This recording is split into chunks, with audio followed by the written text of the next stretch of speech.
جو پاکستان کو جس دلدل میں پھنسا ہوا ہے جو نکال سکتے ہیں، اور وہ آپ سب آج جو پاکستان کے وکلا ہیں.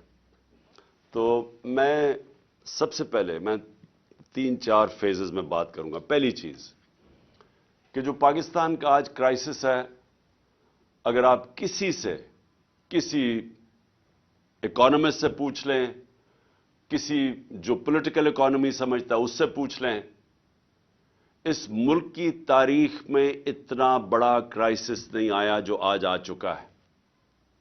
اور یہ کرائسس مینوفیکچر کیا گیا ہے، یہ نیچرل کرائسس نہیں ہے.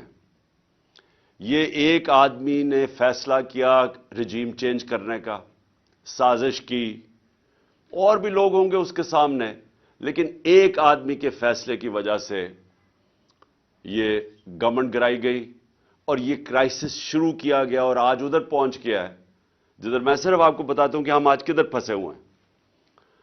آج یہ جو اقتدار میں بیٹھے ہوئے ہیں یہ سب فیل ہو چکے ہیں، کیونکہ اس وقت ان کے پاس کوئی حل نہیں رہ گیا کہ معیشت کو ٹھیک کیسے کرنا ہے.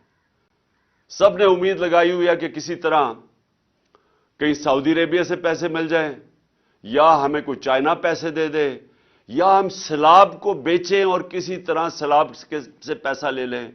سارے بھاگے گئے کلائمیٹ چینج کی کانفرنس جنیوا میں، اور کوشش سب نے کی کہ کسی طرح وہ ہم کہیں جی ہم کلائمیٹ میں متاثر ہیں، آپ پیسے دے دیں.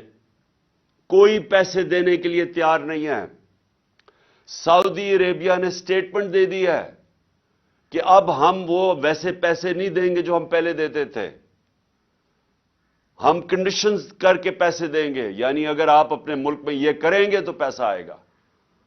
تو سارے جتنے 8 مہینے میں دنیا کے چکر لگا لیے ہیں، کبھی اتنے میں نے 3.5 سال میں اتنے دورے نہیں کیے جتنے شہباز شریف نے یہ 8-9 مہینے میں کر لیے ہیں. اور بلاول زرداری تو کبھی پاکستان میں ملتا ہی نہیں ہے، وہ سارا وقت دنیا کے چکر لگا رہا ہے، کوئی پیسے نہیں دے رہا. میں جو آپ سے آج بات کرنا چاہتا ہوں، پاکستان کدھر پھنس گیا. ہم ان لوگوں کے ہاتھ میں پھنس گئے ہیں جو 30 سال سے پاکستان میں اقتدار میں ہیں، اور ان کے 30 سالوں کے اقتدار میں پہلے ہندوستان آگے گیا پاکستان سے، پھر بنگلہ دیش آگے نکل گیا پاکستان سے. آپ سب کو پتا ہونا چاہیے کہ ڈاکٹر عشرت حسین اپنی کتاب میں لکھتے ہیں کہ 90 کی دہائی تک پاکستان کے سارے اکنامک انڈیکیٹر سارے بر صغیر میں سب سے آگے تھے. جب سے یہ 2 خاندان آئے ہیں، ان کی دولت میں مسلسل اضافہ ہوتا گیا. یہ پاکستان کے امیر ترین خاندان بن گئے ہیں اور ان کا پیسہ باہر پڑا ہے.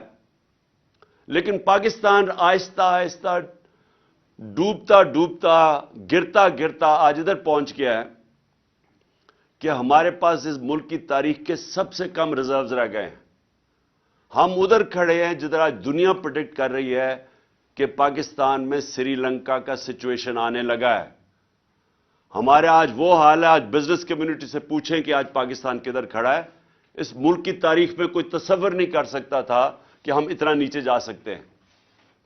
آج ہمارے پاس ایل سیز کھولنے کے پیسے نہیں ہیں، اور خوف یہ ہے کہ جس طرح سری لنکا میں آخر میں تیل کے لیے پیسے نہیں بچیں گے جب تک کہ کوئی پیسہ نہ دے. اور پیسہ کس نے اب دینا ہے؟ کوئی باہر سے پیسہ دینے کے لیے تیار نہیں ہے.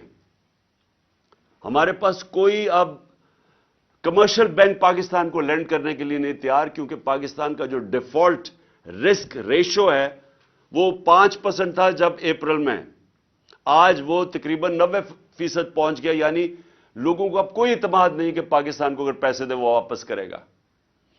اور آئی ایم ایف اب پیسے تب دے گا جب ہم ان کی شرائط مانیں. ان کی شرائط اب یہ ہیں کہ ہر چیز اب مہنگی ہونے لگی ہے. اگر ہم شرائط مانتے ہیں تو اگر آج 50 سال میں سب سے زیادہ مہنگائی ہے تو ان کی شرائط مانگیں گے تو یہ مزید اور مہنگائی 50% اور بڑھ جائے گی. ہر چیز مہنگی ہوگی کیونکہ روپیہ گرے گا، اور جب روپیہ گرے گا تیل مہنگا، ڈیزل پٹرول کی قیمتوں میں، بجلی کی قیمتوں میں مزید اضافہ.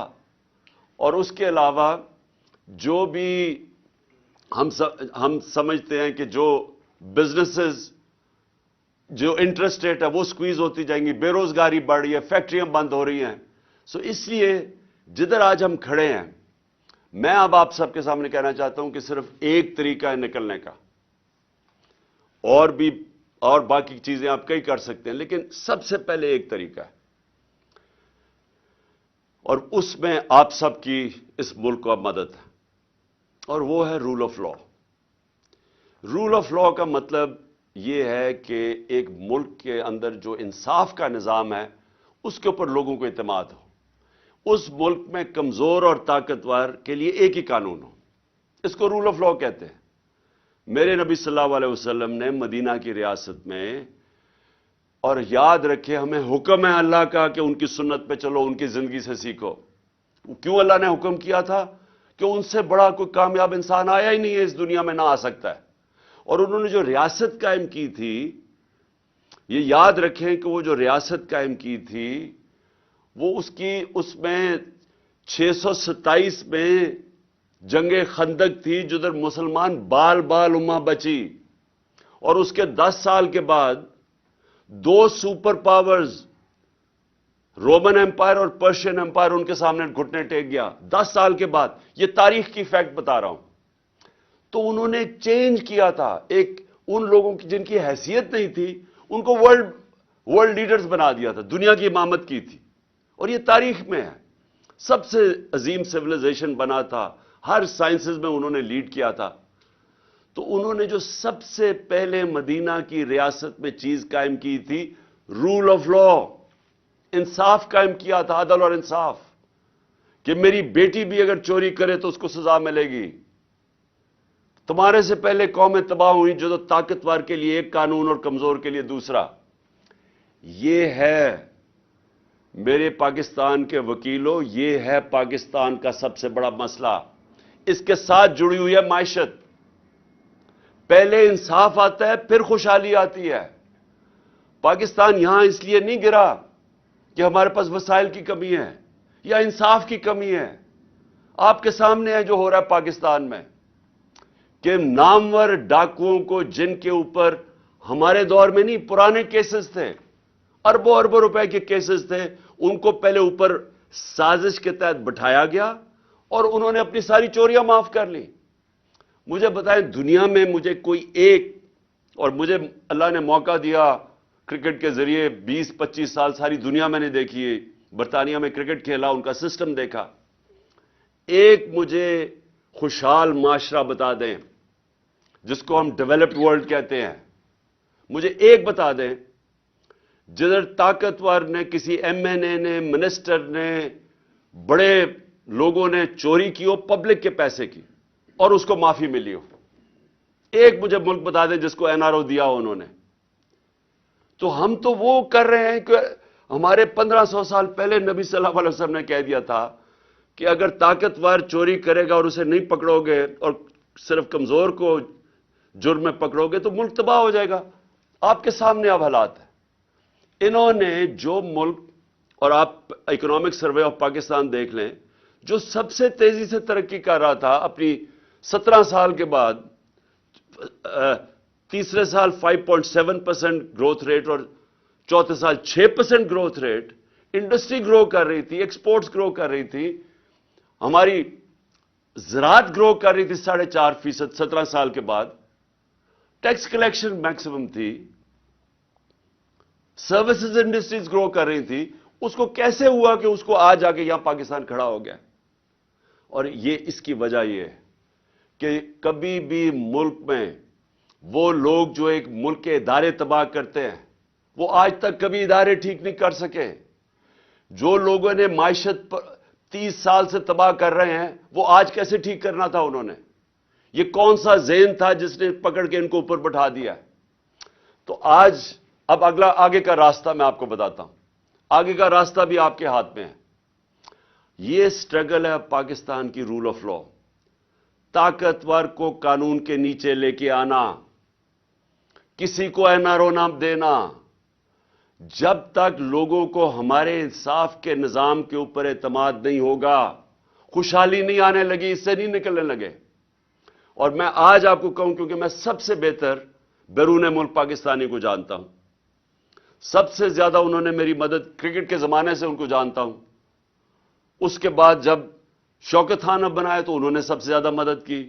نمل یونیورسٹی تو انہوں نے مدد کی. ابھی سیلاب کے لیے پیسے اکٹھے کیے تو آدھا پیسہ ادھر سے آیا, آدھا اس لیے نہیں آ سکا کیونکہ سسٹم نہیں تھا ہمارے پاس وہ پیسے ریپیٹریٹ کرنے کا, نہیں تو اس سے بھی زیادہ آنا تھا. اور آج سب سے جو ہمارے زمانے میں جو چیز, ایک تو ایکسپورٹس ہم نے بڑھائی, دوسری ریمیٹنسز.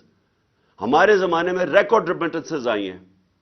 جب ہم 2018 میں آئے تھے تو $19 ارب ریمیٹنسز تھی.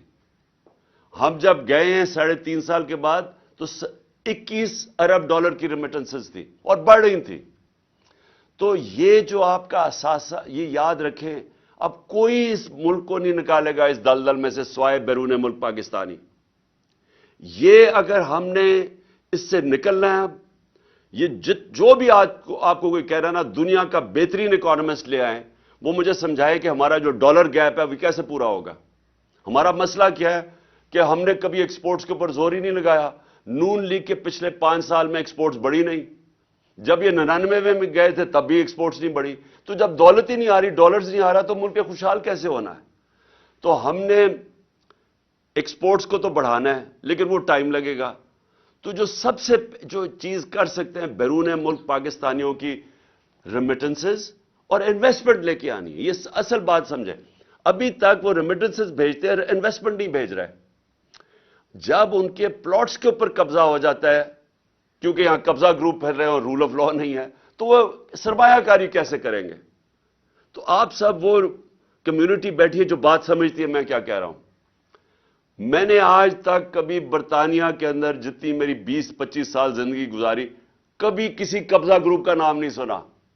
میں نے یورپ میں کبھی قبضہ گروپ نہیں سنے. امریکہ میں کمیونٹی کبھی قبضہ گروپ نہیں ہے. یہ مڈل ایسٹ میں آ جائیں, یہاں جو آپ کے ورکرز ہمارے جو وہاں کام کرتے ہیں, کبھی سعودی عربیہ میں سنا ہے قبضہ گروپ ہے, کبھی دبئی میں سنا ہے قبضہ گروپ ہے. کیوں جا کے پاکستانی یہاں فیکٹریاں نہیں لگاتے, دبئی میں چلے جاتے ہیں, سعودی عربیہ میں چلے جاتے ہیں, ملیشیا میں فیکٹریاں لگا دیتے ہیں. کیوں پاکستانی یہاں سے مر کے نکلتے ہیں باہر, کئی دفعہ فراڈلنٹ ویزے لے کے, لیکن وہاں جا کے خوشحال ہو جاتے ہیں. برطانیہ میں, یورپ میں کیوں جاتے ہیں؟ کیونکہ وہاں رول آف لا ہے, وہاں ان کی محنت کو پھل ملتا ہے. یہاں کیا ہے کہ سارے چور اوپر آ کے بیٹھ گئے ہیں. ہر پاکستان کا بڑا بڑا ڈاکو آج بڑے بڑے عہدوں پہ بیٹھ گیا اور لیگلی اپنے کیسز معاف کروا رہا ہے. یعنی قانون انہوں نے پاس کیا اسمبلی میں جس کی کوئی پریسیڈنس نہیں ہے ڈیموکریسیز میں. اس کا کوئی مثال نہیں ہے کہ بیٹھ کے انہوں نے ایک شک بائی شک نیب کے اندر چینجز کیے ہیں جسے ایک منٹ سے بچ گیا. اور چوریاں, میں پھر سے ریپیٹ کرتا ہوں, یہ جو کرپشن ہمارے دور کے نہیں ہیں, یہ پرانے ہیں. یہ ان کے اپنے دور کے سارے کیسز ہیں جو انہوں نے معاف کروا لیے. اب پہلے مشرف نے معاف کیے, اب جنرل باجوہ نے ان کو پورا موقع دیا NRO2 دینے کا. اب میرا سوال یہ ہے کہ جب تک ہم سب مل کے اس رول آف لا کے لیے جنگ نہیں لڑیں گے, یہ جہاد ہے. انصاف کے لیے تو سارے اللہ کے پیغمبروں نے حکم دیا تھا. جو جہاد, یہ جہاد کا کانسیپٹ کیا ہے؟ جہاد کا ہر کوئی جہاد کہتا ہے. جہاد کی سب سے بڑی چیز ہے ناانصافی, ظلم کا مقابلہ کرنا جہاد ہے. حضرت علی کا قول ہے کہ کفر کا نظام چل جائے گا لیکن ناانصافی اور ظلم کا نظام نہیں چل سکتا, اس لیے پاکستان کا نظام نہیں چل رہا. تو جب تک ہم مل کے مقابلہ نہیں کریں گے کہ یہ جو لوگ طاقتور اوپر آ کے بیٹھ گئے ہیں اور قانون سے اوپر اپنے آپ کو کر لیا, یہ کیسے ہو سکتا ہے کہ ایکس پرائم منسٹر, سب سے بڑی پارٹی کا ہیڈ, میں اپنی FIR نہیں رجسٹر کروا سکا. مجھے بتائیں, عام آدمی جو آتا ہے محنت کر کے اوورسیز پاکستانی اور پاکستان میں انویسٹمنٹ کرتا ہے, اس کا طاقتور سے ٹاکرا ہو جائے تو اس کو کون بچائے گا؟ مغرب میں اس کو بچاتے ہیں. ان کا جو لا ہے وہ پروٹیکٹ کرتا ہے کمزور کو, جس کو انصاف کہتے ہیں. حضرت ابو بکر جب خلیفہ بنے पहले तो नबी सल्लल्लाहु अलैहि वसल्लम ने सबसे पहले अदल और इंसाफ कायम किया मदीना में। हजरत अबू बकर खलीफा बने, उनकी पहली स्टेटमेंट सुन लें कि कमजोर और ताकतवर को मैं कानून के सामने एक बराबर करूंगा, इंसाफ कायम करूंगा। हजरत उमर खलीफा बने, सबसे पहले उन्होंने कहा कि मैं इंसाफ कायम करूंगा। हजरत अली की पहली स्टेटमेंट पढ़ लें, इंसाफ कायम करूंगा। बड़ी देर के बाद उमर बिन अब्दुल अजीज आए, उसके कई सालों के बाद उन्होंने सबसे पहले इंसाफ कायम किया। देखिए, इंसाफ का जो निजाम होता है, जिस तरह नेल्सन मंडेला ने कहा कि अगर आपने गुर्बत कम करनी है तो इंसाफ कायम करो। नेल्सन मंडेला कह रहा है। ये तो मेरा सबके लिए कि हमारे मुल्क में वो निजाम जिधर आजम स्वाति को, यानी एक सेनेटर को एक ट्वीट करने पे, और सच्ची ट्वीट, जो एक पॉलिटिशियन का काम है करना, मेरा काम है कि अगर पब्लिक का पैसा चोरी हो रहा हो तो मेरा काम है इसके ऊपर आवाज बुलंद करना। तो वह NRO 2 कहता है कि जनरल बाजवा ने दिया है, उसके ऊपर उसके पोते पोतियों के सामने तशद्दुद किया गया। सुबह के 3 बजे उनके सामने नंगा करके बाहर में ले जाके उसको मारा गया, जुल्म किया गया उसके ऊपर। उसके बाद फिर उसके ऊपर 30 केसेस किए गए। मैं अपना केस FIR नहीं रजिस्टर करवा सका, लेकिन उसके ऊपर सारे पाकिस्तान में, कोयटा में, सिंध में, कोयटा की सर्दी के अंदर एक कंबल के साथ उसको रख दिया। यानी एक 75 साल के आदमी से एक ट्वीट के ऊपर यह हुआ है। इसका मतलब कि वो इतना बड़ा फिरौन था कि इस मुल्क में वो इतना कानून से ऊपर था कि आप एक उसकी तनकीद नहीं कर सके। सारी मगरब में पाकिस्तान की बदनामी हुई, सारे अखबारों के अंदर आया कि पाकिस्तान के सेनेट को इस तरह किया गया, कस्टोडियल टॉर्चर की गई। उससे पहले शहबाज गिल, फिर ये जो अरशद शरीफ से हुआ। तो ये तो हमारी लीगल कम्युनिटी की सबसे पहले जिम्मेदारी थी कि हम इसके ऊपर स्टैंड लें। और मैं आज आपको कह रहा हूं कि ये अब पाकिस्तान जिधर आके खड़ा हो गया, अल्लाह ने हमें चैलेंज कर दिया, या तबाह हो या अपने आप अपनी इस्लाहत करो, या इस मुल्क में इंसाफ का निजाम लेके आओ, रूल ऑफ लॉ, नहीं तो बर्बादी है तुम्हारी। कोई पैसे देने के लिए तैयार नहीं है। अभी शहबाज शरीफ की वीडियो जरा देखें, सारे हिंदुस्तान के चैनल्स पे चली है कि जी हिंदुस्तान से तो जी बड़ा, हमारे से बड़ी 3 हमने जंगें लड़ी और हमें मार पड़ गई, हमें तो दोस्ती करनी चाहिए, हमें तो जनाब हमने तो अपना सबक सीख लिया है। यानी ये इस मुल्क हम गिर गए हैं कि मुल्क का वजीर आजम हिंदुस्तान, जिसने कश्मीर के ऊपर जुल्म किया है, जिसने कश्मीरियों का जो इंटरनेशनल कम्युनिटी ने राइट दिया था, राइट ऑफ सेल्फ डिटर्मिनेशन, वो नहीं दिया, और फिर स्टेटहुड उनकी ले ली है। और हमें ही वो जाके कह रहा है कि जी हिंदुस्तान से हमें तो बड़ी दोस्ती करनी चाहिए। कोई फिक्र नहीं कि कश्मीरियों की कुर्बानियां, कोई फिक्र नहीं नजरिया पाकिस्तान के किसी मकसद के लिए मुल्क बना था। ये आज हालत आ गई है क्योंकि हर जगह पैसे मांगते फिर रहे हैं। अपना पैसा इन सारों ने बाहर रखा हुआ है और दूसरों को कह रहे हैं जी पाकिस्तान में पैसा भेजो। मैं आज आखिर में अपनी लीगल कम्युनिटी को यह कहना चाहता हूं, देखें यह है जिहाद। मैं इसको पॉलिटिक्स नहीं समझता, यह इंसाफ की जिहाद है जो मैं 26 साल पहले लेके निकला था, इंसाफ की तहरीक। मैं तब भी, क्योंकि मैं मगरिब देख चुका था, मुझे तो पता चल गया था कि अमीर और गरीब मुल्कों में फर्क ही एक है कि अमीर मुल्कों में इंसाफ है, गरीब मुल्कों के अंदर इंसाफ नहीं है। फर्क ही एक है, वसाइल की वजह से नहीं होते। तो मैं तब से ये पूरी कैंपेन कर रहा हूं, आजाद अदलिया की मैंने पूरी शिरकत की, जेल में मुझे डाला उस पर, अब फिर निकला हुआ हूं कि ये कैसे हो सकता है कि जनाब एक एजेंसीज के आदमी का नाम आ गया तो मैं FIR ही नहीं काट सकता। मुझे पता है उन्होंने किया है, मैं पहले से बता रहा था कि प्लान बना हुआ है। मैंने इसके ऊपर पूरा, मुझे ये सारा जब प्लान इन्होंने वीडियो बनाई और ये जो कैंपेन की, स्टेट टीवी के ऊपर इश्तिहार चलाए कि इमरान खान ने तौहीन रसालत की है और तौहीन मजहब की है, और पूरा प्रोपेगेंडा करके मैंने तब कहा कि ये दीनी इंतहा पसंद के जरिए मेरे ऊपर वारदात करेंगे। मैंने 2 महीने 1.5 महीने पहले जलसे में कह दिया था ये प्लान इनका ये है। मुझे पता था इसके पीछे कौन है, 3 नाम मैंने लिए, मैं अभी भी मुझे पता है कि उन्होंने किया है, हर चीज उन्होंने किया। उसके बाद पहले जो उन्होंने पुलिस वालों को कंट्रोल किया, जिस तरह पुलिस वाले जिसने वीडियो बनाई वो जेआईटी के सामने उसे इनकार कर दिया आने से। सीटीडी वालों ने जिन्होंने दूसरी वीडियो बनाई उनसे पूछा, उन्होंने इनकार कर दिया आने को। कौन उनको हुक्म कर रहा था? हमारी गवर्नमेंट है पंजाब में, लेकिन अपनी पुलिस हमारी बात नहीं सुन रही, क्योंकि हमारे से भी ताकतवर लोग बैठे हुए हैं यहां जो फैसले करते हैं मुल्क के बंद कमरों में, जो इतने ताकतवर हैं कि पुलिस गवर्नमेंट की नहीं सुन रही है, इलेक्टेड गवर्नमेंट की, वो सुन रही है ऊपर से ताकतवर जो चाहते नहीं है इंसाफ हो, जो रोक रहे हैं इंसाफ को। पुलिस भी नहीं आ रही।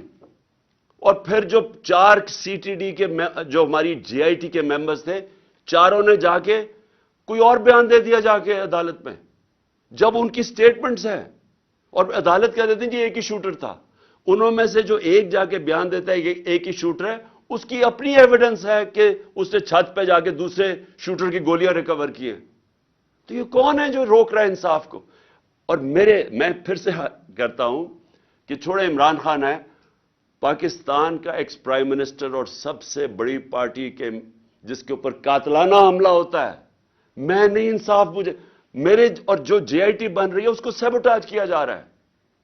और अगर मुझे किसी थोड़ा सा भी शक था ना कि ये 3 बड़ी बड़ी ताकतवर शख्सियत जिन्होंने किया है, ये सारा शक मेरा दूर हो गया है। जिस तरह ये पूरी कोशिश कर रहे हैं कि किसी तरह इंसाफ ना मिले, तो अगर मुझे इंसाफ नहीं मिल सकता तो सोचे कि आम आदमी का क्या हाल होगा। और ओवरसीज पाकिस्तानी वो क्यों पाकिस्तान में आके पैसा लगाएगा जब उसको एतमाद ही नहीं है पाकिस्तान के जस्टिस सिस्टम में।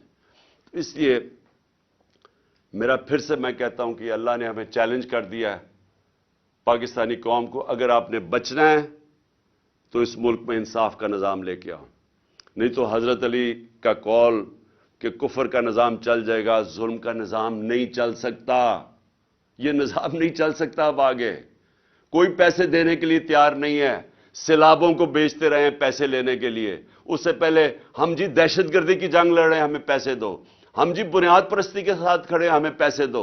बेकारियों की तरह हम पैसे मांगते रहे हैं, अपनी इज्जत खो बैठे हैं। और आज ये टाइम आया है, जो हिंदुस्तान के टीवी पे देखें, जो शहबाज शरीफ का मजाक उड़ रहा है कि शहबाज शरीफ उन्हें कह रहे हैं हम तो दोस्ती करना चाहते हैं, जिससे सारी हमारी गलतियां हैं कि दहशतगर्दी हमारी वजह से, जो हिंदुस्तान का मौकफ है। और हिंदुस्तान आगे से क्या कह रहा है, पहले आप दहशतगर्दी खत्म करो फिर बात करेंगे। इससे ज्यादा जिल्लत मैंने नहीं अपनी तारीख में देखी कि हमारे मुल्क की हो। और ये आगे अगर हमने अपने आप को ना इस्लाह किया तो मुझे खौफ है कि आगे मजीद हमारे मुल्क के वो इम्तिहान आने वाले हैं जो बर्दाश्त नहीं कर सकेंगे। बहुत बहुत शुक्रिया। पाकिस्तान जिंदाबाद।